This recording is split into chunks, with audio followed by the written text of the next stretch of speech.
I'll walk back and forth. All right, we're going to get started. First of all, everybody who's here, thank you for coming.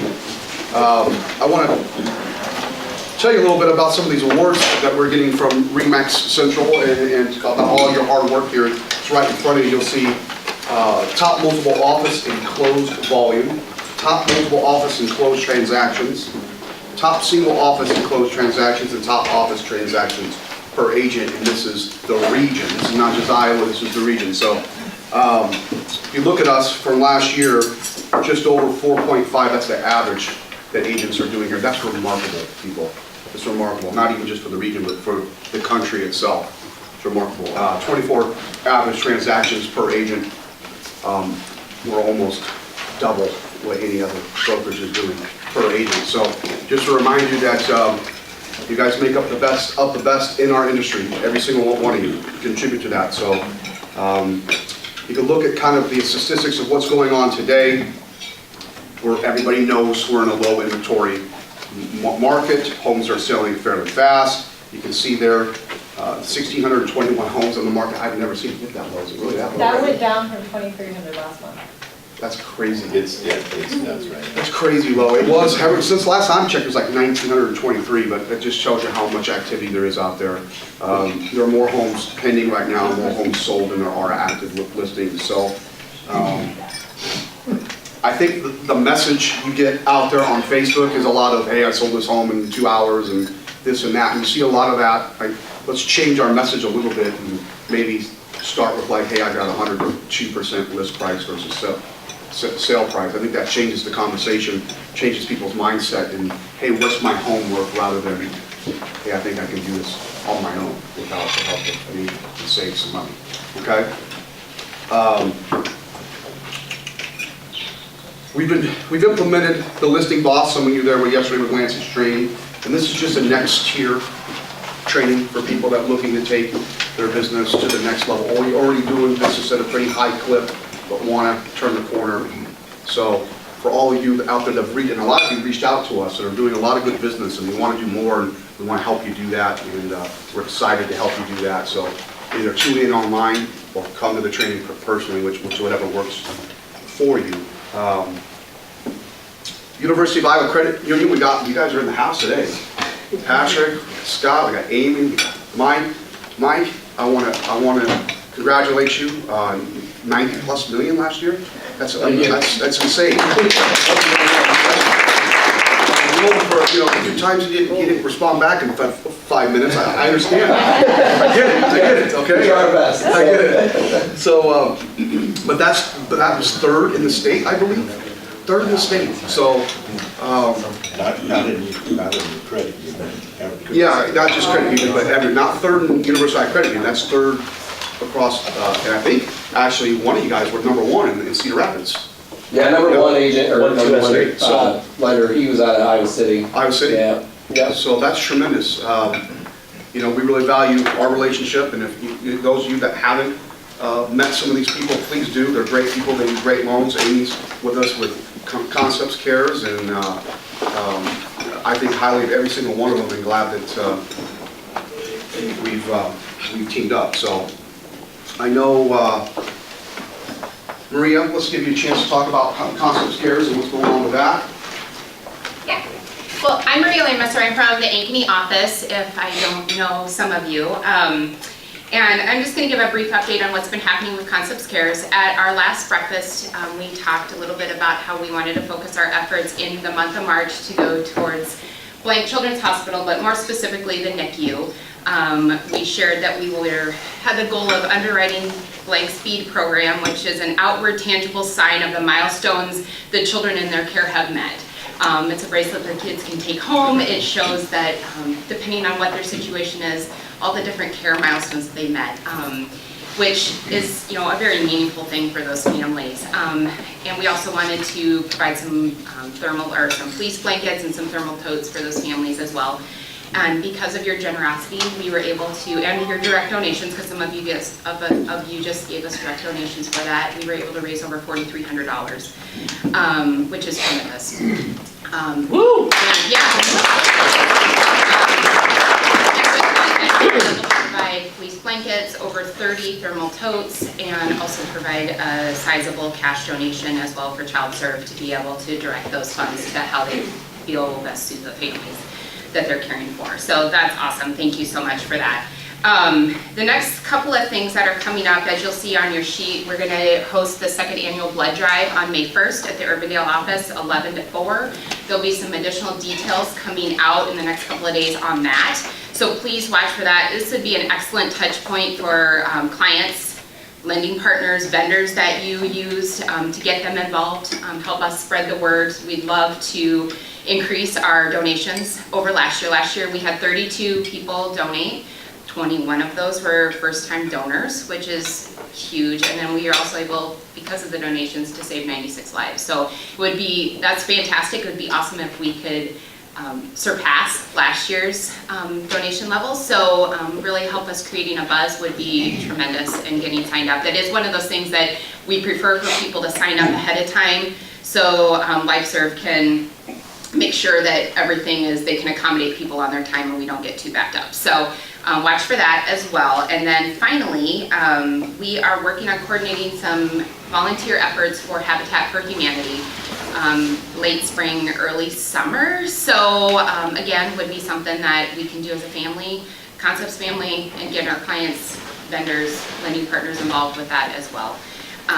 So we are feeling really good about our momentum going into this second quarter, but we still need your help. If you have not filled out a commission pledge, we would ask for you to seriously consider doing that today because of your efforts, both financially and in time. We're able to accomplish these things that are impacting both the community in which we work and play, but also the community in which our clients and friends and family work and play. And we feel like that's a really important thing to support the community that has supported us in our business throughout the year. So thank you for your time. If you feel led to complete one of the commission cards, if you can give it to me, you can give it to another one of the Concepts Cares committee members, and we'll make sure we get you to the right spot.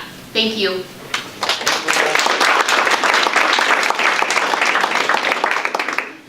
Yeah, the blood donation was neat last year. It was very quick, and you get a cookie afterwards, so it was a little treat. Yeah, and I think we're going to have lunch and stuff provided at the Urbandale office as well. So, you know, you can kind of make it a free The Habitat for Humanity was cool last year too. It was a little cold and rainy. That's why we're trying to maybe do a little later in the year this year, and it was down in Valley Junction. But you know, if you can get an afternoon off or something, I know that's tough to do for a lot of us, but if you can pencil that in, we have a lot of fun because we're together. A lot of you guys bring your spouses who are more handy than us, thank God. Maria's husband. Some of us should not be using a hammer, let's face it, but it's still fun. And we go to lunch afterwards, and it's just, you know, those times that we get together and just have fun with each other. If we can get that afternoon off. Yeah, I was just going to say too, because of all of your generous donations, we are also, we've been donating monthly to different school districts or schools money to help pay for unpaid school lunches. So I think we've done $500 at Newton, we've done Baxter, help me ladies remember, Ankeny, Urbandale, May we're going to do Carlisle. Yeah. And then we're going to continue to try to raise money for kids that need help with food and things like that throughout the summer too. So be on the lookout for also, we've got a campaign coming out that's going to be a yearly campaign. It's called Change for Change. It's going to be real fun, it's going to be exciting, but that's near and dear to our heart. So that's something that we're going to do every single month. We've made that commitment currently with what we're raising to do $500 to go towards unpaid school lunches. So even if you can just donate $10 per commission check, I mean, you know, I hate hindering you guys for money, but $10 per commission check, you won't miss it, and obviously it's going to good causes. I mean, well, and the thing is we are a registered 503c organization, so not only are your contributions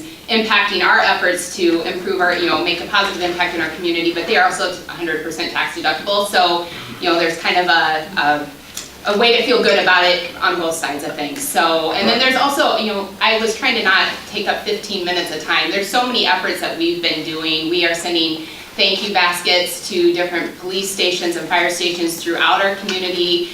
We are our different offices in the outlying areas have been doing similar types of efforts in their communities as well. So this is far-reaching. It's beyond just Des Moines. This is, hoping that we can get all of our offices involved and impact all of those communities, Boone and Newton and Nevada and Cedar Rapids, and that this is a concepts thing. We care. We care about our community. We care about our clients, what they're going through, our family, each other, the communities that we serve in. So please consider donating. One last thing I just want to add too is, so last meeting, we had one of our agents present to us a family that was definitely in need. The son had a tumor in his brain, and so we have, every time we meet, we say, hey, who needs some concept cash? So if you guys have anyone that you guys know that is struggling, that needs help, that's going through some sort of situation, shoot us an email, any of the team members an email, and then we'll talk about it. And I mean, we're good at giving something. And that's not the first time that's happened. We've given monies for memorial landscaping and trees for families that have lost a loved one. We, there's so many things. I mean, it's not to pat ourselves on the back, but this is a far-reaching effort and something that we hope to sustain, and we are unable to do that without ongoing financial support. So. Yeah, for those of you that are committing your time, thank you. For those of you committing your money, thank you. Those, a lot of you do both, so double thank you. So all of you are welcome to participate, obviously, all of you are welcome to donate. I think it is, someone mentioned this, but it is a good touch point to reach out to people. Sometimes we don't know, you want to call your sphere or call your A-list and you don't quite know what to say. Let's give you an opening. Hey, we're doing a blood drive, and I know, this list is important to you, and it's important to me, and we can get people involved. So we'll move on. HSA, where are you? Here. All right. How you doing? Good. You have something for us today. I do. I just want to remind everybody, you should have gotten an email, but we are having a price increase on May 1. So for the single family homes, the $390 is going to $425, and the $420 is going to $460. So the contract is the same, coverage is the same, all of the options are the same price. It's just the price of that basic coverage. Will you guys be getting out new material for the offices then? My car is full of them, so I'm going to start delivering today. Awesome.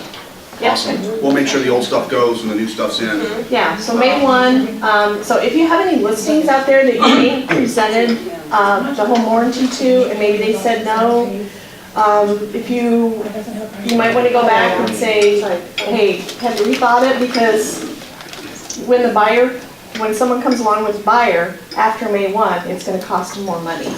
Right. And I want you to say this, when you're going with your listings and you're getting your listings, and correct me if I'm wrong, this is what Roseanne was mentioning, but if you put it on the listing and for some reason it doesn't close, they were protected during that time. If there's, if it expires or something, they don't have to pay for it. Right. If there was no claim, obviously, anything like that. So there's no closing, then there's no payment. There's no payment. So it is a good idea to get them during the listing, so your listing is protected. There's a lot of times, especially this time of year, they're going to try to start up their air or something, and there was a freon leak, or something needs to be charged up or something that might help. I was just wondering, so when it's on your listing, it's usually a year period. Does that start when the buyer takes over, or does that year period start because the listing is covered? If it's on your listing has 6 months of coverage. And then if it doesn't sell in that time, we'll send you a note and say, hey, we can extend it. But then your buyer has a year from the time they move in. Perfect. That's a great question. Yeah. It's a great question. And that May 1st date, is that, so if we have, right now, if we write offers, it still use the old price? Right. Okay. As long as you enroll before May 1, then it'll be the old price. Because on May 1, when you go to our online site, that old price will be gone. So I want everyone to get anything in they can before it goes up. Thank you. Thank you. You bet. Mark, you want to talk about this? There's a new there's a new rule. I think everybody should. And I want you guys to be aware of it. Mark's been through. Everybody should have got that email. I think it came from DMR, Indianola. I don't sell much down there, but it just prompted me to remind everybody about everything up north. It sounds like they're going to start their time of sale inspections in regards to the sump pumps. It looks like theirs is a little bit different than some of the other ones. There is a $50 fee. It has to be done within 15 days of the listing. They will come out camera and make sure that the sump pump is not into the sanitary sewer system. But if you guys do anything up north, when you get into Story County, most all the small communities have that. Nevada, Roland, Story City, Gilbert, same type of deal. You have to call them, have them come out, check the sump pump, make sure it's in compliance. We try to encourage everybody up there just to do it at the time of the listing. We've got several that have, Nevada example, for example, has an ordinance that says that if you're within 100 feet of a city storm, they require you to tie into that. So we've had several that have been a $2,000 or $3,000 deal by the time you cut the sewage board in, trench it in, whatever you gotta do. So just a good reminder. Yeah, Mark, I actually have a couple questions. Yeah. You might know the answer to this, but if I sell how many today and that's inspected, and then 3 years from now I sell the same house again, does it need to be re-inspected every time? Every time. Yeah, I've had one that sold 6 months later, you have to have it re-inspected again. Oh, wow. There is in Indianola, they do have a time frame. Yeah, I'm not sure. I think maybe it's 2 years or something. Okay. Yeah, so that you can show it's been done before. Yeah. There is a time frame. Also, so you don't think it's just sump pump. It also is like, remember the old French tile? Has anybody seen that where the tile comes in from the outside to the inside, right by where your floor drain is? Yeah. That also would have to be taken care of because they won't allow that either. So when the inspection includes that. The other thing is make sure your sellers, if you're in Indianola, are aware that that when they do it, they will make the seller aware of any other issues with that sewer line, and then they become disclosure type things. So just understand. Is there a list of towns that are requiring this? Well, Indianola is being added to that, yeah, I think up north it seems to be like. It's pretty common out yeah, there. yeah. I know Nevada, Roland, Story City, Gilbert, for sure. But Oh, that adds another step, doesn't it? Let's hope it don't come in the morning. yeah, it does. So, Yeah. so just be aware that, it is more than just sump, and the solutions can, vary anywhere from, $150 to have the sump rehooked back up to surface drain, or to, like $1,000 if they have to shut off the French drain outside, those things. And I'm sure we'll have some sales in Indianola, and we'll get some providers that are doing it and really doing a nice job for us, and then we'll share that with who those companies are, so you'll know who to turn to for those inspections, okay? But I don't have it at the top of my head right now, and I'm sure we'll figure it out, right? Oh, yeah, absolutely. So, well, we should introduce our panel today. Oh. Okay. We have, I have put my glasses on because of course I can't see. But anyway, we have 4 panelists today that come to us to share their wealth of knowledge and information. And so, Jen Stanbrough, come on up. Andrew Salmon, come on up. Suzana, Dobrosavljevic. I'm trying, Suzana, just don't worry about the rest. And Marc, Olson. So this is our crack team of specialists that are going to share with us today. And I've got a few questions that I'll be asking as we go along. And obviously, if something comes up that you're wondering about as an extension to that. So let's see. Let's talk about a little marketing first, and we'll start. Jen, what's your highest lead generation activity? So I have new construction, but then the rest I am almost 100% referral based. So sphere of influence, I do a lot of handwritten cards, delivering cupcakes to them, parties at the end of the year. How many people are you farming from? It varies on my different levels. That I usually touch people the first year that they close about 6 times, and that is anywhere from 40 to 60 people in that, and then I pull in from past years probably up to a couple hundred. Gotcha. Okay. Amber? Very similar, actually. Okay. Yeah, just staying in touch with my sphere big time. There's about 400, and I've just narrowed that down to my top 100 this year. That was my goal this year, was to kind of refine that list a little bit. Where'd you hear that from? From a coach. See? Yeah. It works. Yeah. Okay, perfect. Suzana, I know you do that same thing. You also have some other expansion titles. I'm only in a business 7 years, so I'm behind you guys a little bit. But I do things like that as well, like touch people that you work with and stuff like that. I work with people from church and your friends and stuff, but I actually do a lot more on social media, and I touch people and get to know people that I don't know that tend to contact me because they've seen my Instagram. Like, I'm not even kidding. And Twitter. I get business through Twitter and Instagram. Not trained on it, just married to an IT guy that taught me how to use these That's how I met you. platforms. That's how I met her before we worked in the same company. That's what it is. How I fell in love with her. She was the vacuumista. Yeah. I had a cleaning business. This is true story years back. Yes. And it was called Vacuumista. She was the Thank you very much. Vacuumista. Vacuumista. And I did that, and that's how I met Tyler Osby. I'm sure you'll work with him. I used to clean his house. I have stories. But he made me promise not to say. But anyway, yes, I mean, that's how I met people in general in my life. One of my best friends is here today. His name is Kyle. He happens to be inspector, so if you need home inspector, here it is. I met him through internet, so it kind of, my life was kind of like that. I met a lot of people through it, and now I do that in my work, and it feels very natural to me to get more business through social media. Can we dive into that just a little bit further? Like, what in particular are you doing in social media that seems to get a response? I've learned this, I think, in the Vegas convention in one of the classes. So when you go to Vegas to convention, if you haven't been, there's actually classes that we go to. What? Yes, I know, it's incredible. Like, we actually go to classes. One of the classes years ago that I went to was about social media, and I learned 80-20 rule, which means if you have a personal account and a business account on Instagram, just delete the business account. That's not going to get you business. People on Instagram are friends and people, and normal people, they're not going to follow your business page. You need to have a personal page that has 80% of you and 20% of your work. That's the key. I've learned this. I've used this, and it works.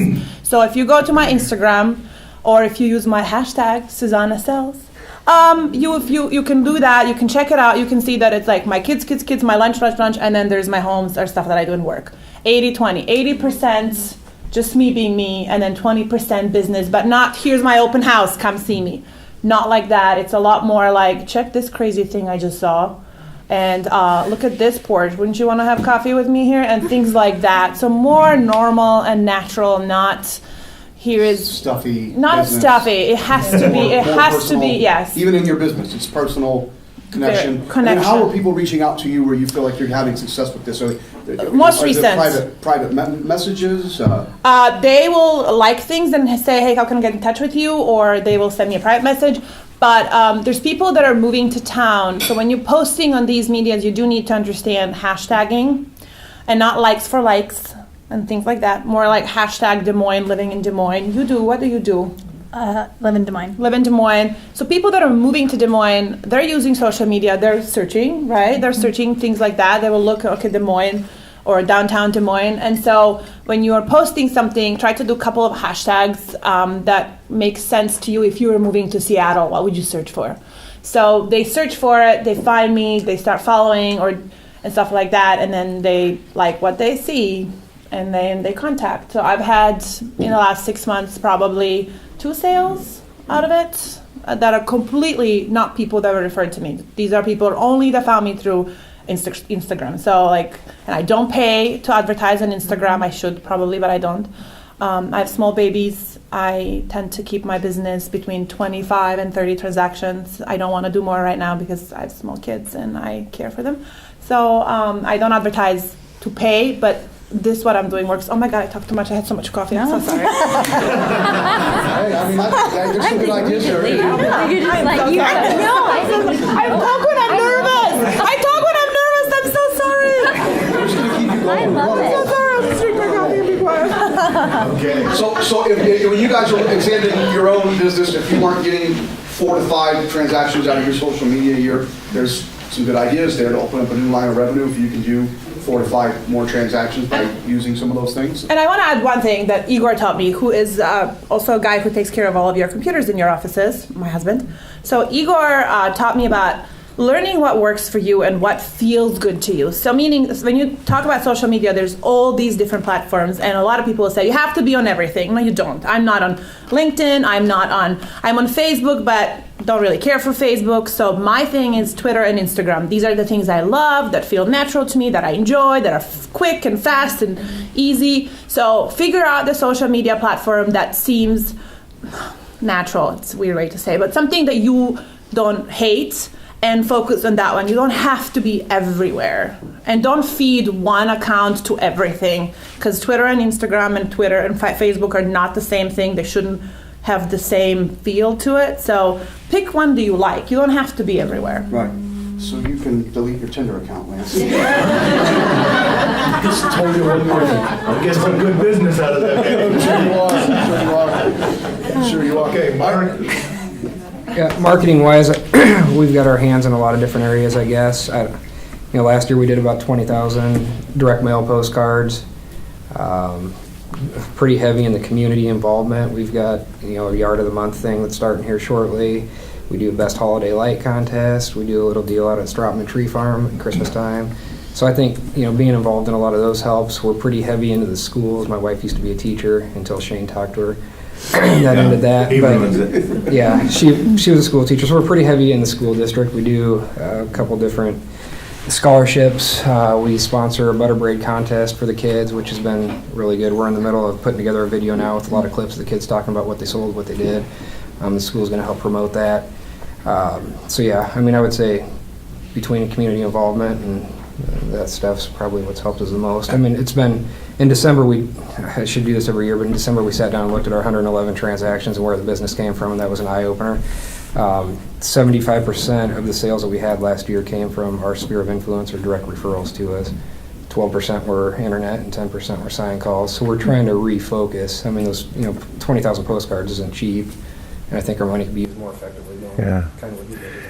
How do you do, because everybody gets involved and does stuff in their community and wants to be active and help, and we're always nervous about, I don't want to go like, I just donated $100 to this because I'm awesome. How do you run through that gamut to let people know you care and what you're doing, but not bragging about it? We've had a lot of help from our local Chamber of Commerce, especially with the Yard of the Month that's starting. We partnered with a local lawn care company. It's really minimal. We're talking $150 to do this for 3 or 4 months, but the Chamber promotes a lot of it.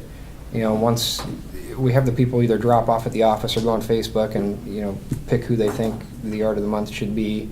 Whoever gets the most votes, that's who's awarded it. We go out as an office, present it to the people, shake their hands, take a couple pictures, and the Chamber promotes that. And then the Innovator Journal, our local paper, promotes that in the paper for us for free. So I don't know.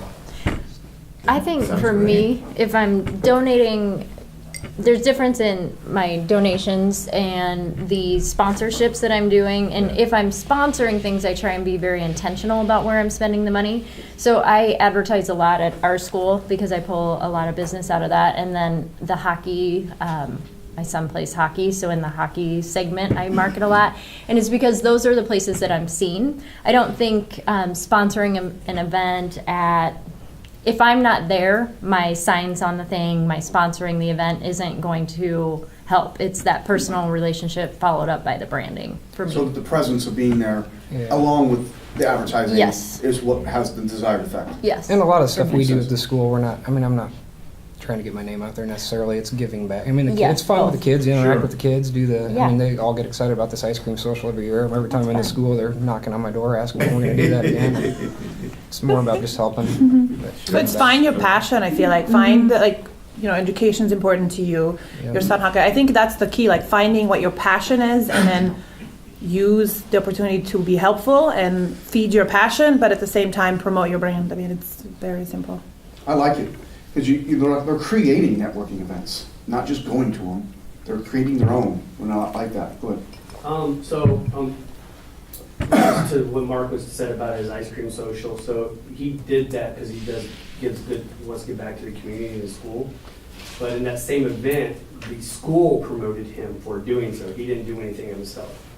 They like tagged him in that. So they're boasting him. You're He's doing not what bragging. these people just, you don't have to do it. People will do it for you. Gotcha. In our local community event up there, Lincoln Highway Days every year, I mean, that hot air balloon, we've had that there 2 years in a row, and that's, I mean, we have people drive 15, 20 miles to come ride in this tethered hot air balloon for 2 or 3 hours. We're around 100, 150 people through that thing. So that's been good. I mean, everybody in Beta has a pretty good idea that RE/MAX is there now. We're the only real estate office. Okay. So the balloon hits a power wire. Yeah. Hey, Mark, can you speak up a little bit back? Yep. Sorry. Okay. You turn your hearing aid up. For a friend. I'm asking for a friend. Tell him to sit in front next time. Yeah. So just to switch gears a little bit, because all of you are passionate. I mean, you know, you do things, you're in the community, that kind of stuff. Where does this come from? Do each one of you, start Suzana with you, like mentors, coaches? What inspires you? What gets you going? Look at Amber's like, oh God. These pass me people? up. I mean, I'm not kidding. Like, Amber, I know personally, and you've always been inspiration. So you look up, like, the reason I'm in this company is because it's all over. No, it's true. It's true. Before I got in this business, you know, I was inspired. And for me, being a mom of young kids, any mom that does this job so well, like, you know, I don't know you personally so well, but I know what you do and that you have a family to care for. Like, that's my inspiration right there. My family is, but like, these people, these are my mentors. They may not know it, that they are my mentors, but they are. And I've asked questions. I've reached out to all of the brokers. I've always asked, like, hey, I need help. I'm kind of hitting the wall with this and stuff like that. But I think that mine are silent. Like, they don't know that they're mentoring me. They don't. But every time I see their success, I feel like inspired, and I feel like, okay, I can learn. You know, if they're doing it, that gives me motivation. So It's very Miyagi-ish. You don't know your people. You think you're just painting the fence. Yeah. Right. There's more of you. I'm watching. Amber, I know you're excited about answering this. Oh, I know. I just. Who are you mentored by? So I know who mentors me. Okay, so well, I'm just thinking about why I got into this business, because I was a teacher before I sold real estate, and that makes sense. Okay, let me back up here, because my background is athletics. I was an athlete growing up, and my high school softball coach, his wife was a realtor and a kindergarten teacher. And I knew when in elementary school that I wanted to be a teacher, but I also was just so jealous of her because I was just obsessed with real estate anyway, and I thought I could do kindergarten and real estate. I mean, I could do that. And for any of you that know, that's Jan Page. So I worked with her for a long time. Yeah. So You played it. I actually I taught for 8 years, kindergarten first and second, and I did teach kindergarten and sell at the same time. Shannon and I actually sold together in Minneapolis. And then when I moved back here, I really wanted to be Jan Page's assistant. And I mean, because I really like, I mean, that part of it, the number stuff, I love all that. So I was like, oh, I'll just be her assistant. And she said, no, you come, because basically my sphere was encompassed in her sphere. So she's like, you just come work with me. I'm going to be done in like 5 years. And you just kind of do that. So she was really my mentor going into it. I mean, from the time I was in high school, I knew that's kind of where I wanted to go. And so and then besides that, I have people like in the business too that don't know that I'm stalking them, but I am kind of. And it's a positive stalking. Yeah, I'm not stalking you guys and Maria and everybody else. I'm not stalking you for negative. It's more like you it's not jealousy. It's not I wish. It's more like, oh, this is so cool. I'm so happy for her, and it just gives you positive feelings and like. Yeah, excite you. But I do have to go back to Vegas, not because they don't pay me, but going to educational classes is very inspiring to me. And like when you go to Vegas, you're forced to be in school at 5 days, 4 days. So like any kind of classes for me, and like that works for me. I like learning new things, and that's inspiring. Like just kind of getting more knowledge too. I don't know. Okay. So my background out of college, I kind of fell into mortgages. Because I had a psychology degree and I had no idea what I wanted to do. I was going to go to psychology school. I was going to go law school. and I applied for a job online because it said loan counselor. I thought that was along with psychology. Seriously, so I fell into that, did that for 5 years, and during part of that, I worked mainly with new construction. A builder back then was doing a ton of building. So I hooked up with them and learned all about FHA and how to really set up condos correctly and townhomes and just that whole process. And it became a very natural progression into real estate then. But I worked with, my mother-in-law is Christy Drake. And so I worked with her a lot during that time. She was the agent and I was the lender. So she's always been, I learned a ton from her during that. And then I am really inspired by newer agents. I love their passion and like their desire to learn. So it actually fills me up to see them get excited about the business and figuring out the nuances and all of that. And then my clients, I like houses and I like real estate, but it definitely, I'm not in it for the houses. It's really more about the personal relationships with my clients that I get to build. And I just think we are involved with so many of their most vulnerable moments. I mean, I think it's awesome. There's so many times I know about somebody being pregnant or going to get engaged before their inner circle of family does, because we're in the middle of a transaction and it comes up and it's stuff. So I just think that's really cool that they allow us to we really get to see the raw them. Mark, follow that, buddy. I would say as far as a mentor goes, at the previous establishment that I worked at for several years, I had a gentleman there who kind of took me under his wing, I guess, and he does a lot of their land development, investment properties, new construction, and he got me started in the investment properties several years ago. So I would say he probably helped out. I mean, we still meet once a quarter to make sure I'm not going to go broke and doing things on the right path. And Shane always answers his phone at 4:30 in the morning. He does? Oh yeah. What number do you have?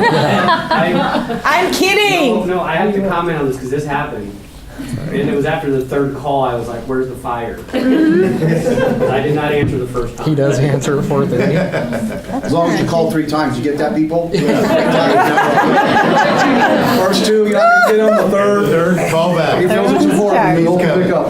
But coming to concepts in a whole has been great. I mean, for me, I felt like, at the previous place I worked at, there wasn't a lot of what I'd call top producers. It was a lot of elderly folks on their way out, I guess.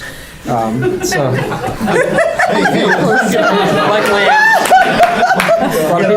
A lot of people like lands. But the team concept there was unheard of. So, coming here has really helped me out a lot. I mean, our business has gone through the roof since we've been here, so. Who's that for? It's Jane. It's Jane. Oh, it is? The warranty calling right there.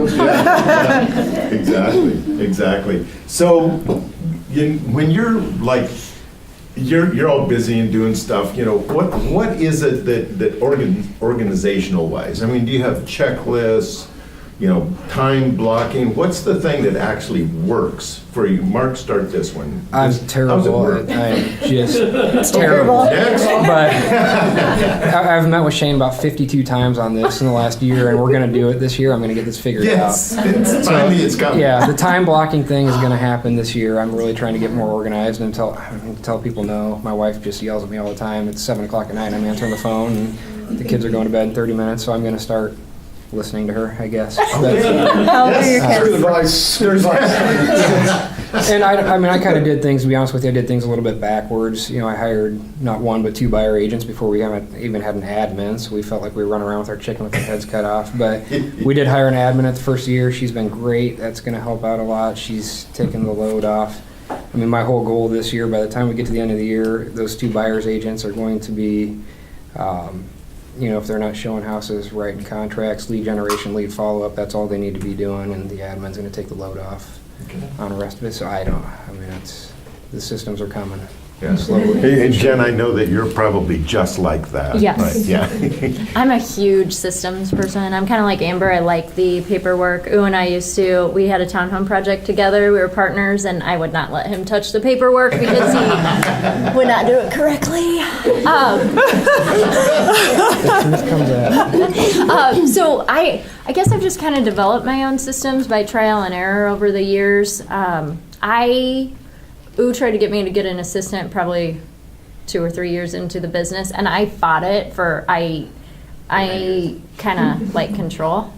So I fought it for a long, long time. I probably did not get my first assistant until 3 years ago, maybe 3 or 4, and I was way over the cap of what I should have. I should have had one years and years ago. But anyway, so that was hard for me. So I really had to focus in on. I have a lot of stuff that just runs in my mind, and I have a really weird working mind. So I had to force myself to sit down, write down what I do every single time, and I revise those all the time because then I know my assistant can follow exactly, and I know that she's doing what I want, but it's something that's constantly changing. So we really try and go through those checklists.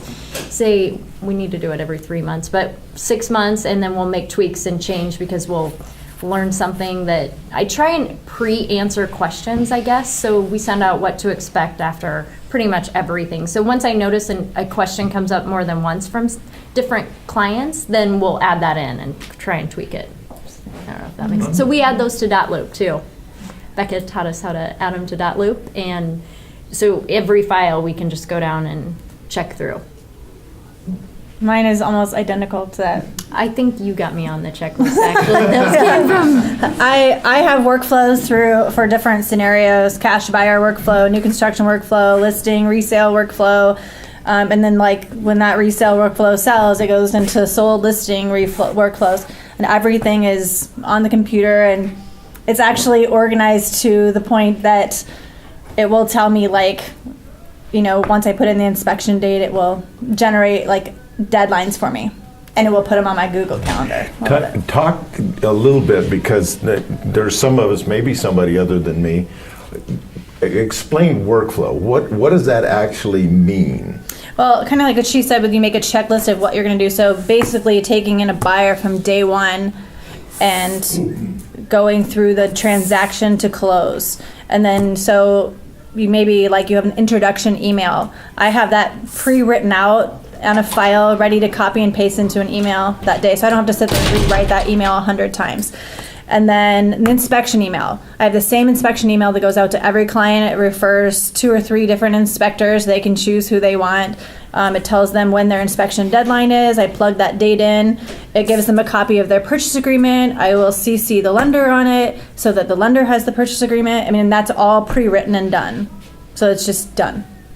I mean, so basically, and then that's kind of how it goes. So like yesterday, I had to set up a final walkthrough for next week and make sure that the buyer's agent knew when we were going to close on something. And so I have those emails already written and generated. It's a lot of time putting that all together. Right. But when you get going and you get busy, it's so nice having it done. It's Is there a Takes the system that you thinking out. Yeah. Absolutely. Is there a system you work through that Yeah. you put all this in? Yep, and actually, so there's a company in Denver called RealVolve, and it's just a CRM. I mean, probably every CRM has something like that. But RealVolve is actually, they just at a convention this year, I think they're RE/MAX approved now. But I met the guy on Twitter a long, long time ago, and so I was on his beta. So probably 5-6 years ago, I started on it, and I actually quit it after a while and left it just because they hadn't worked out some kinks and it wasn't going. And so then he and I reconnected this year, and he was like, you've got to try this again. Give me a shot. Let me give you 60 days and see what you think. And it's awesome. So that's what I've been using. But it's not bulletproof. And I didn't like it yet. I know. I get a lot of questions about it. Say the name of it again. It's called RealVolve. RealVolve. Yeah. Yep. And RE/MAX did connect with them. It might have been a year ago. Yeah, I don't know. Been a They while. just announced it, I think, at convention this year, because he was at R4 or whatever, and he's like, "Are you coming?" No, I've never been there, so I don't know. I can put that on the flow. Yes, put it on my workflow. There you Yeah. go. So, anyways, I mean, it's not something that you can just sign up for and it will have all these lists ready for you. You really have to put in all the work to do it, but it's helpful. So what does it actually do? Like the reminders and that kind of stuff? Yes. What is its function? It has, what it does is it combines, so if I'm working on 14 different things, houses, sell, it will actually put one list together of everything for me. But it will actually put it on my Google Calendar if I wanted to. which I've learned is a stupid idea now because I can't possibly keep up with that. So when I go, I work off coffee, and I work at coffee shops by myself. And I'll go and sit there and work through the workflow. Good Lord, don't take Suzana with you. Don't take Suzana with you. You two will just like vibrate the wall. Sorry, I know. So what I'm hearing, you guys all have systems, it's taking you a little time to perfect the system, if you want to say that, or even put the system in place, but it's made your lives easier. Yeah, 100%. I mean, the time it took to put together is well worth the other end where it frees up a little time. Plus, you're probably more consistent with everybody, aren't you? Yeah. With as far as the And I'm process new. goes, everybody gets treated. I'm new at having systems and I'm still working through some of them, but I want to say that it definitely helps keep track of people. I see the difference by having some of those pre-written emails, as stupid as it sounds, but if you're busy and if it's your busy season and you have to write the same freaking email. Let me give you a good example of how this has really worked. So when I was at Berkshire, I had a full-blown assistant, and when I left, I walked away from that assistant, and so it's been really different. So putting the workflows together since then has been really helpful. I do have a marketing gal that works for me hourly from home, just a stay-at-home mom. She is unbelievable, and she has put together like utility lists for every city that I've ever had a pending house in. So for example, I have one closing next week in Dallas Center. I didn't have one for Dallas Center. So she put this together for me, and it generates the email. It doesn't generate, but it tells me send out that email. So I've got that email, that attachment's in my Google Drive ready to go, and I will send it off to her. It's just, that part of it is awesome. And this is my first year of trying to get where these guys are at, as far as having those conversations I've had with people a million times to finally write it out and say, okay, I can pre-write this and send, the do's and do nots not to do while you're trying to get a loan, right? Don't change jobs, don't quit your job, don't put money in your account that comes from nowhere, all these things that have happened over time that, Patrick's like, what? Nobody ever does Mom and Dad just Sorry. gave me Oh, 20 grand, right? I just put in my account. Well, what's the problem with that? There's a problem with that, right? So, and the same thing with utility list, or the 4 ways to protect yourself as a buyer, or your inspection people, that your top 4 or 5 people that you want to have on your inspection list. And you can send these out in links or send them out in a Google Drive that's already pre-written, so you don't have to do it over and over and over again. The other thing, like you talked about, I know it happened because I follow the exact same thing. So if you ever get a seller or buyer that gets a little cuckoo at the end and comes at you with something, I know. But I did just have one, and he's like, you never told me that I was going to have to sign closing docs when I'm in Colorado and mail them back. Yes, I did, and it's in this email, and I have a copy and a receipt of sending it out because I know I don't have to go back and say, oh my goodness, did I not tell them about an inspection deadline? I do it every single time because I miss things. You can't possibly process When you it. get busy, it's easy to forget to say, hey, you need to call your utilities within 48 hours. Like, so it you just gotta do goes that. out. I know. I think it's important these guys deliver a high level of service to everybody, and they do it consistently. It's not just who they have time for, or I have more time this time of year, so I'm delivering this type of service, but now I'm busy, so my service has dropped. There's a consistency in how you're going to treat everybody once you've established what that high level service is going to be. At Art Festival last year, I had a couple walk up to me and they hugged me and kissed me, and my mom was like, why are these people hugging you? And I was like, well, I helped them sell a house, and it went well. It was $4,700 house. $4,700 house. Okay? Not commission. That's not commission. That's the price of the house, okay? But I did exact same job as I do with $400,000, and they were like so happy to see me, and they hugged me, and I had to think for a second, what did I sell them again? And then I told my mom. Mom's like, that's just crazy. But you do the same service because then guess what? It happens to be it's a Solis family, and if you've done any concrete work, you know who I'm talking about. So guess what? More business came my way after that $4,700 house, which I just worked on foreclosures at the time, and it was just a weird thing. There were 18 offers in that house. Guess who got it? Me. Yeah. Guess who didn't get paid because it was like very limited? Me. But that's okay. But the thing is, I delivered exact same service, following the same, like, okay, you gotta do this, make sure you check that they get utilities to the house, because he had utilities. And so, like, you do the same service. It doesn't matter. And down the road, it will pay off, and it will. And I have links on my website now that I can just copy and paste into people. So, my life's an open book. If any of you guys want it, copy it, steal it, make it your own. Just let me know what you want, and I'll send you that. I'll send you everything I have. Okay. I'm happy to share. I thought I do the pre-written emails because I'm a foreigner and I misspell things. Oh, that's actually what good people, successful people do, guys. Not just people that don't speak the language. I'm a foreigner. I feel so good right now. Oh, I just want to take her home. Before we open it up, let's start off and just run through, tell me like a common objection that you have to handle and how you handle it. So, Give me an example. Like what? Well, I would say commission maybe would be one. You know, a seller or a buyer and what they'd like, oh, this I'm is. just kidding. Wait. Nothing. dirty. No. Okay, shut off the mics, let's go. What, can you direct it a little more? Give me like. Oh, commission, like, will you cut your commission? Silence. See, that's a response. Silence, that's good. Yeah, that's the first objection. In all honesty, I think because of the way my business is set up and being referral based, it's different. So when I go into a listing appointment,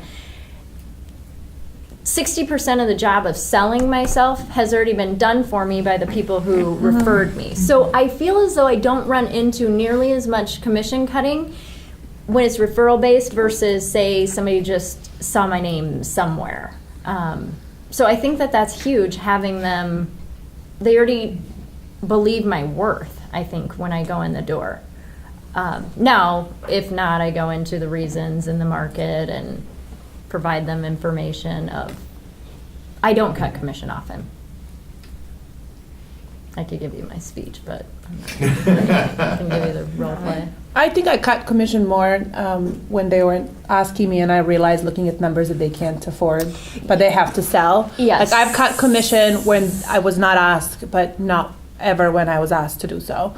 And you just figure it out. But like, you know, single guy who got divorced and got screwed over and got stuck with the loan on this house and he's like, I really need to sell and he can't. And he's like, I'll pay. I was like, you can't afford to pay me, but I can afford to do this for you. So like, you know. That's a good point. But yeah. And I like to, if commission needs to be, I do it. If I'd rather hold it back for something that comes up in the deal. So if I cut up front, there's nothing where, yes, if you I'll get pay into for a radon scenario- mitigation. Yes, I paid for radon mitigation. You're welcome. Putting good Never reputation paid for out there. I did. Yes. I did. Putting good reputation for all of you guys out there. This is what realtors do. But up front, I do not like. No, yeah. I keep it in a back pocket. Yes. Like, may time come, I may have to pay for some electrical bills here. So yeah. Amber, you got anything you want to share in that? No, I mean, I vein? usually, it just depends on who it is and how they asked. And a lot of times I'll say, tell you what, we're going to list it here, but if I sell it myself, I'll do this, you know, and I'll cut it if I sell it myself, if I take both sides or whatever. And a lot of times they're like, sweet. I'm like, that doesn't happen very often. But that's okay. You know, like, 15% I made them feel happy and then nothing got cut, you know, but I usually save it for the backside too. You know, it just depends on, each one is such a different scenario. Yeah. Right. I had one of my clients here, again, my very good friend, was that I didn't cut commission with you, did I not? I worked with He's like, I worked! Kyle, I worked, right? I didn't From even the know I day we could do listed that. to day we closed, it was 26 days. Oh, from the day we listed to close. So I think I did I was worth it, right? 26 days. So. There you go. No, but like usually your friends and people that see you work hard are not asking you to cut your commission. Right. It's people that think you just show houses all day and you smile and you look pretty. Yeah, no. Remember, I sold $4,700 house. Yeah. You don't want to be inside $4,700. You don't want to walk in $4,700 house. Okay, so you've got 4 really amazing agents up here that have 3.5. vast experience and knowledge. Whatever. That's not nice to Mark. I don't even know you that well. Well, now you do. So anyway, what about any questions you're wondering? I mean, you've got them. You know, any question that you guys want to ask? How do you do this? What do you do about that? Any of that? We got no. I'm a brand new guy. How do I jump in the game? Running, I guess. There you go. You love brand new guys. I do. Girl. Then it's summer again. Oh, wait. Sure, we're Hey, gonna go Spear that Heart. way. Let me tweet that. All right. Put that on internet. You know, I think you have to jump in because I am the type that I want to study and know everything. If this happens, point A, then I'm going to do B and B. And you just can't do that in real estate. So I think you do just have to get out there. You have to educate yourself enough that you have a confidence level, but then you have to jump into it. And unfortunately, it's a little bit learn as you go. I learn every single day. I mean, sometimes I know Amber and I will call Amber and be like, I've got this situation. I need you to help me think through it, and I've closed how many deals over the years, but there's just some tweak or you got to take a step back. And I think align yourself or just have those people that you can call. I know when I was looking at the panel, I'm like, I don't really know why I'm sitting up here. I don't know anything or do anything that different than all of you guys out there. Except sell a bunch and make a lot, No. But I think you've just got to always have those people that you feel you can bounce a scenario off of. And whether it be your brokers, other fellow agents, I also think be careful of who you talk with, because this industry is weird and I absolutely love it. And there are times, last Saturday when I was getting up at 8:30 to go show houses all day and I'd worked for the last 10 days or whatever, I was having a little pity party in my car. I'm like, I don't want to work 7 days a week and not be home. And just be careful. I think we all have to have those. And sometimes I'll call Amber and be like, oh my gosh, this deal is crazy or whatever. You've got to hear how this person treated me or whatever. Have somebody you can bounce it off of, but make sure you don't align or spend too much time with the people that are just constantly negative, because it's a draining industry, so we've got to have people that keep us positive and moving in the right direction. And do share your positive experiences too. Yes. Because if I hear always like negative and I bounce my negative, but when I hear good things that you've experienced with some really good, cool people. But I think you were asking more, how do you get into, how you get busy and all of that stuff. So those birthday parties you don't want to go to? You're gonna have to start going to. And I mean, I'm not kidding. Like all that, your circle of people, your church activities, your whatever, you may have to start showing up to those. Because it's easy for me to work with Kyle, who's one of my best friends. I don't have to see him to know that he's gonna call me if he needs my business. Mm-hmm. But my people at church that I don't drink coffees with or alcohol, I may need to show up for events. So showing up for events and also being comfortable saying what you do now. That's for me, like the biggest thing for me is like when I realize my in-laws never send me referrals. Why are my in-laws? And I'm like, because I never talk about how my business works, how I actually get paid, and what one needs to do to make it in this business. So once I started talking to them, I only get paid on commission, and I need you to tell your friends, this is what I do. Can you do that for me? Because I know your friends are buying and selling. So just being open about telling your people, this is what I do now, and I need your help to succeed.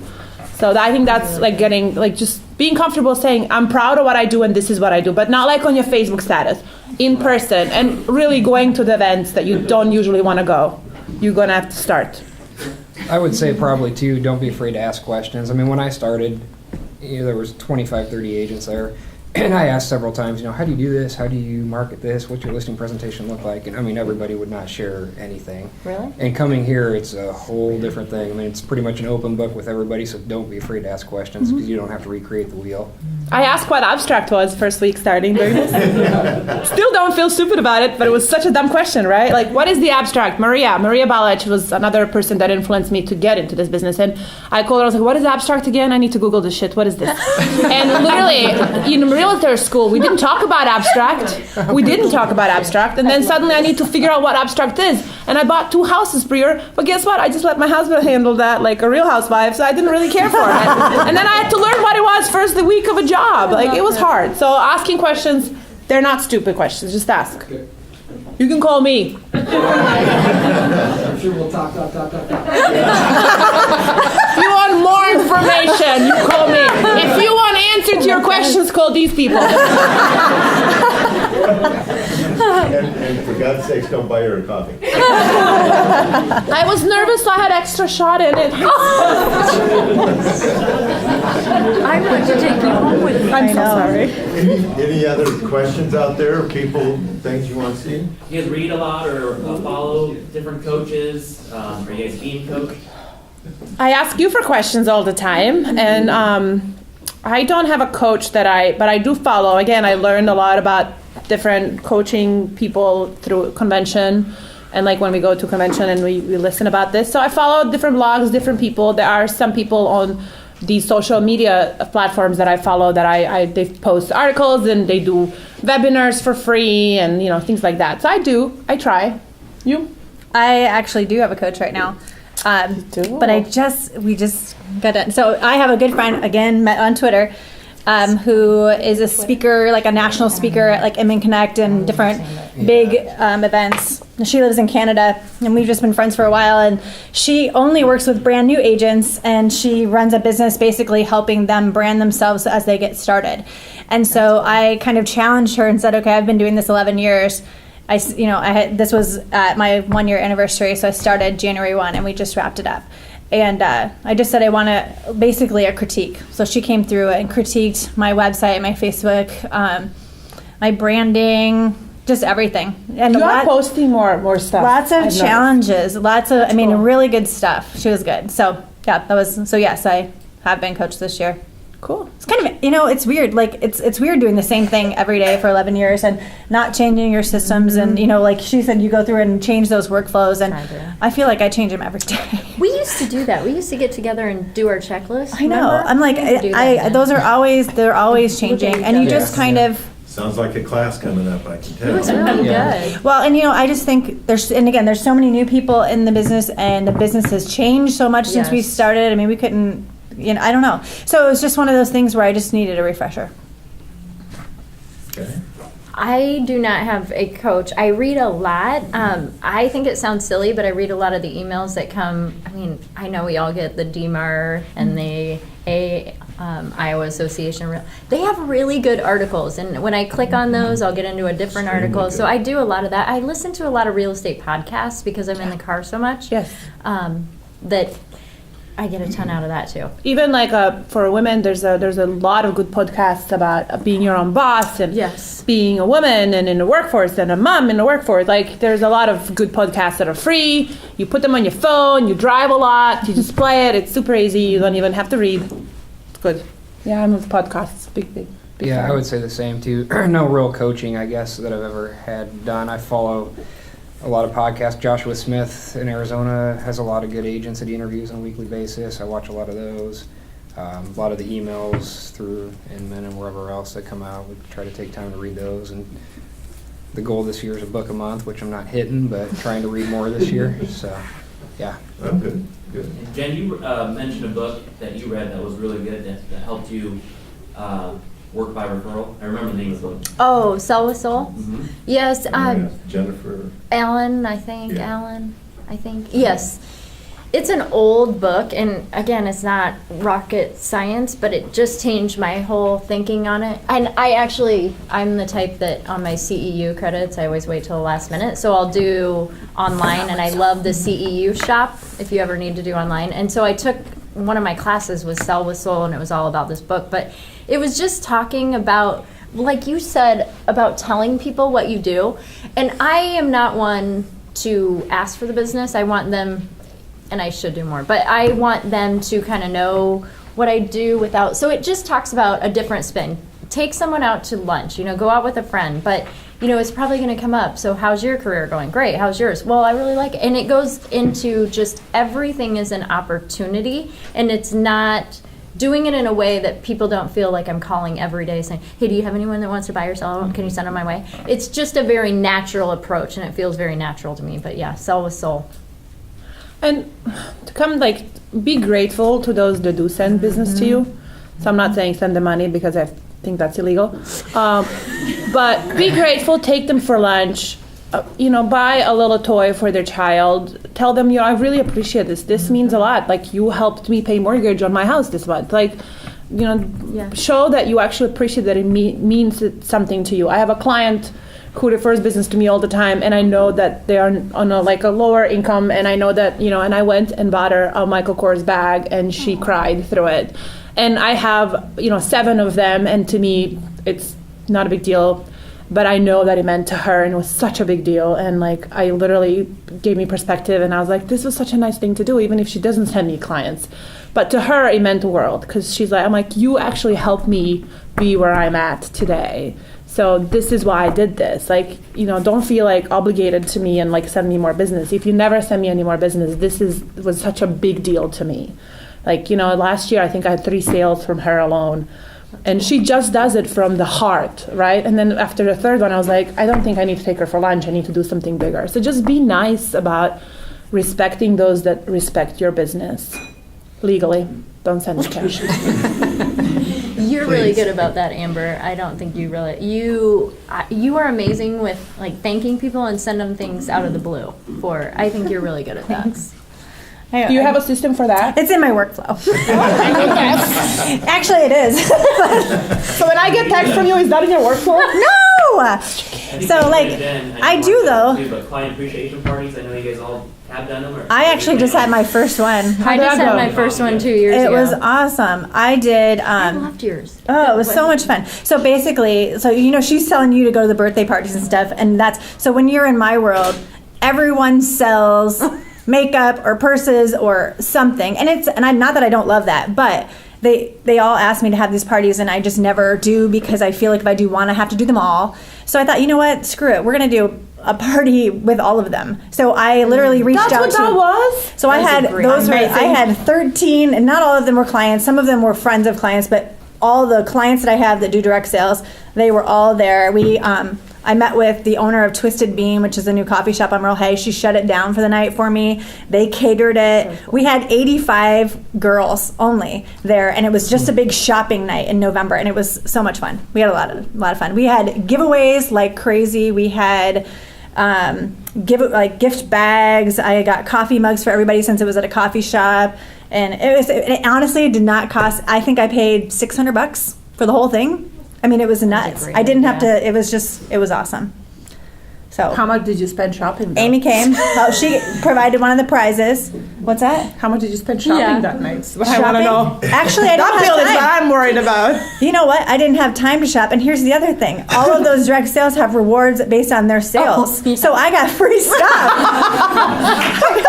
I did. I got I think some of the people made like over $2,000 in sales that night. So it was crazy. So I had like free jewelry. Everybody from my family got jewelry for Christmas. No, it's just, I don't know. It was really fun. I will do that again. In fact, I'm going to do, I'm going to start doing 2 a year, I think, and just making it fun. I've always wanted to do like a big party in my backyard. I have an open backyard that backs to like a trail. And I've always thought that would be really cool to do that with like a band or something. I don't know. So I'm thinking about that.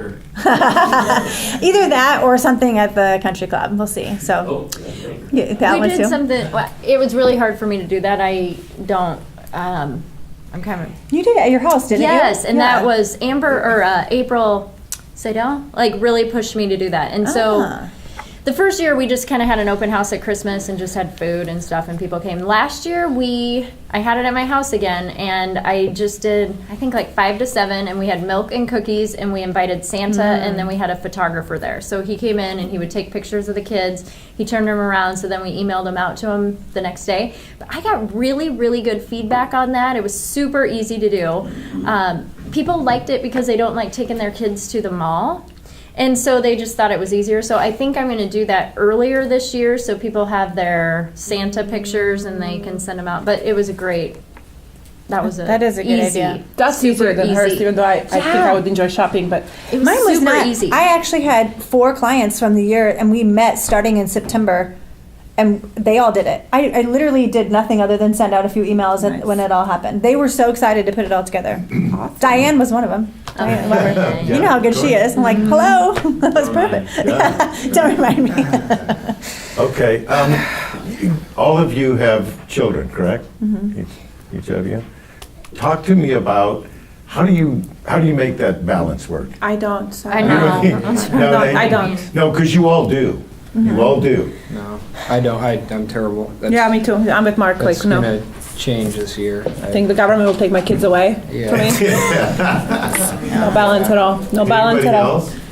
I mean, I feel like I got into this business because when I was teaching, I realized that I wasn't going to be able to drive my daughter to preschool when I was teaching. And so I think that has always been, I work from home almost all the time. And I'm home all summer long. I mean, I don't know. She does. I left her You do a chocolates really and good Christmas. job She in got the them for summer. Valentine's on Actually, her office desk. I never go in. And Alex Wick, I bought Girl Scout cookies from his daughter, and he keeps texting me saying the cookies are here. And I'm like, man, I told him to give them to Shannon. I was like, give them. She wants them. All of them at once. Give them all to her. So I just don't. I don't have never. I've tried. I really did try when I came over here to stay at the office, but I'm more of a work at home person or coffee shops a lot. But I don't know. I mean, I feel like my kids' games and stuff are appointments, right? I mean, they're just on my calendar and I don't book during those. Yeah. I don't feel like I have it all together either. I just No. I'm trying to go get to the How point old are your kids, by the way? 2, 4, and 6. Oh, whoa. I'm trying to get to the point. Man.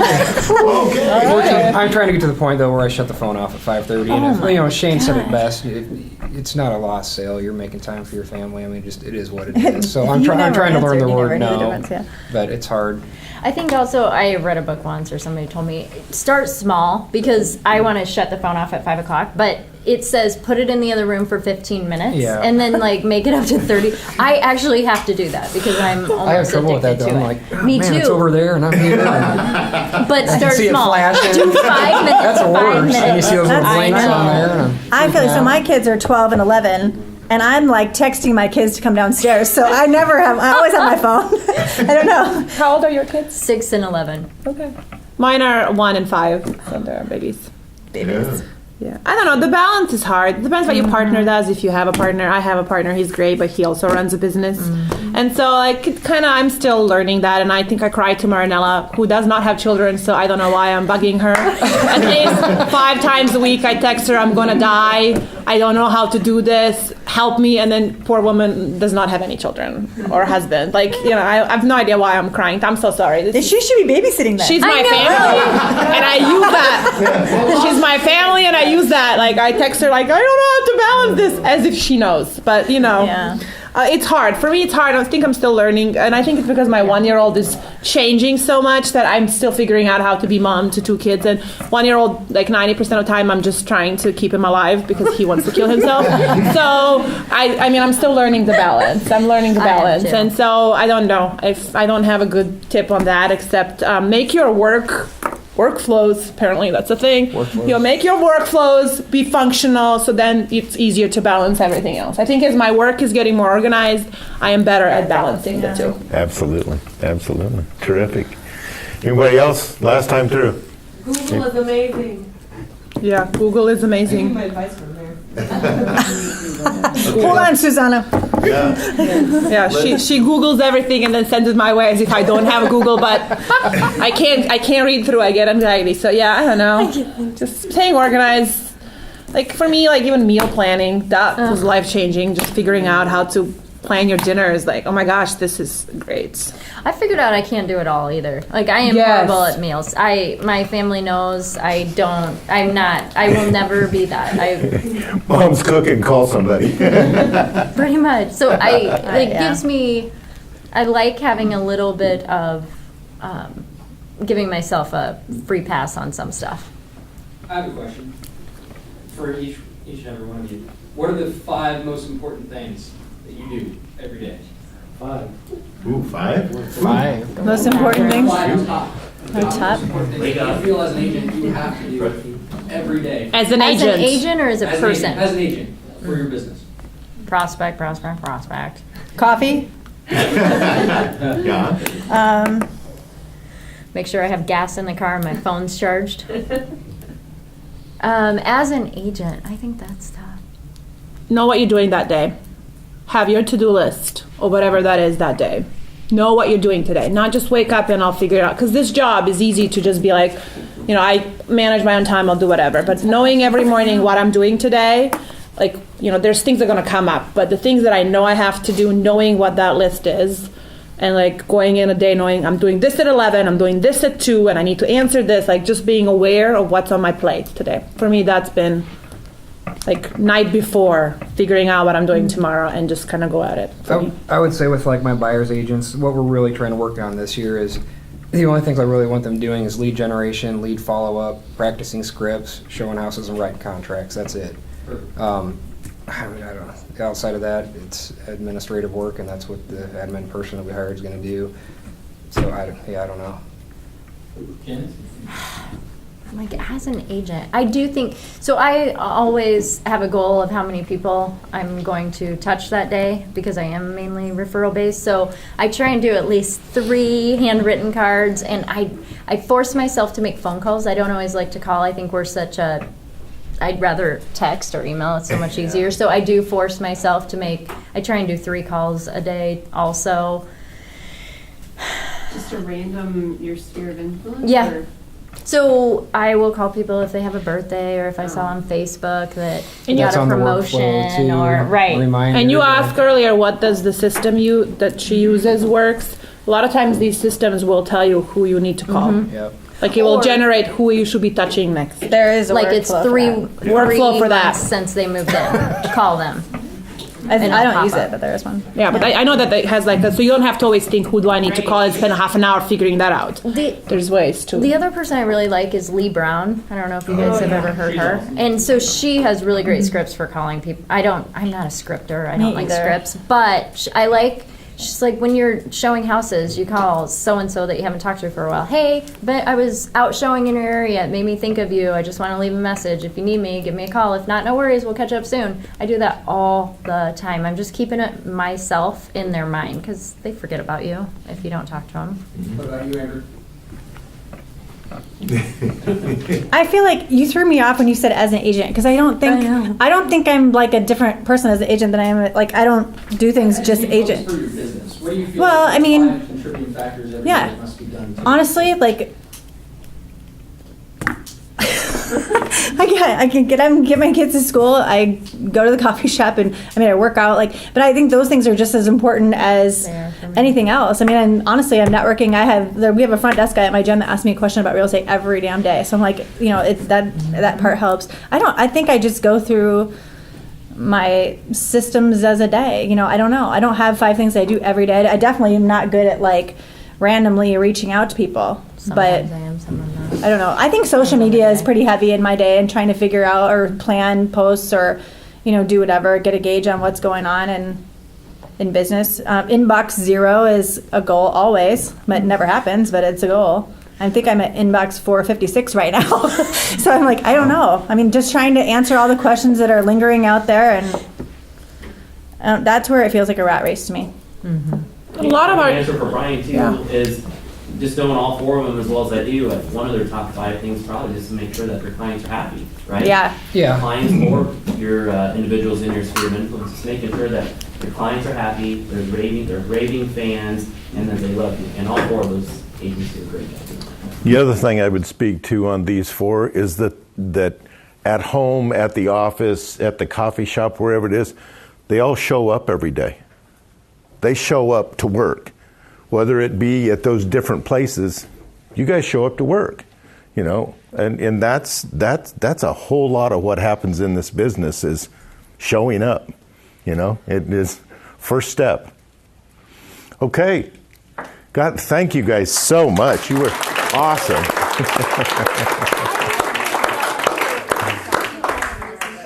All right, we appreciate it. I don't think there's anything else that we need to go through. Thanks for coming.